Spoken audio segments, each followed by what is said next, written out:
মাগুরার শালিখা উপজেলায় জুলাই শহীদ দিবস উপলক্ষে আলোচনা সভা ও দোয়া মাহফিল অনুষ্ঠিত হয়েছে।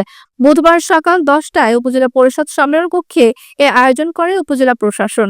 উপজেলা নির্বাহী কর্মকর্তা মোহাম্মদ বনিয়া আমিনের সভাপতিত্বে সভায় বক্তব্য রাখেন উপজেলা কৃষি কর্মকর্তা আবুল হাসনাত, প্রাণী সম্পদ কর্মকর্তা শাহরিন সুলতানা, উপজেলা বিএনপির সাবেক আহ্বায়ক আনিসুর রহমান মিল্টন মুন্সি, উপজেলা জামায়াতের আমির অধ্যাপক আফসার উদ্দিন, ইসলামী আন্দোলন বাংলাদেশ শালিখা উপজেলার সভাপতি মাওলানা ওসমান গনি সাইফি, বীর মুক্তিযোদ্ধা মুকুল রঞ্জন শিকদার, শালিখা প্রেস ক্লাবের সাধারণ সম্পাদক শহীদুজ্জামান চাঁদ, বৈষম্য বিরোধী ছাত্র আন্দোলনের উপজেলা সভাপতি নায়েম মুন্সি, আন্দোলনে আহত ছাত্র তামিম শিকদার ও রিফাত হাসান প্রমুখ।